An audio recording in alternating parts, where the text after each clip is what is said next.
میخوایم با هم ماچا لته درست کنیم. ماچا لته. شاید با خودتون بگین که به چی نیاز دارید. باید بگم که به پودر ماچا نیاز دارید، شیر نیاز دارید و به دلخواه سیروپ. مال من سیروپ وانیله.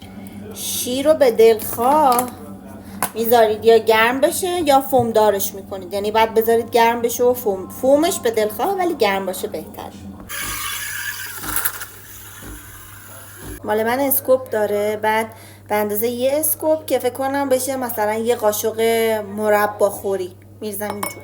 این ماچاها کلا قابلیت گوله گوله شدن خیلی داره، برای همین کوچولو کوچولو بهش آب اضافه کنی، هی هم بزنی، هی آب اضافه کنی، هی هم بزنین تا گوله گوله نشه.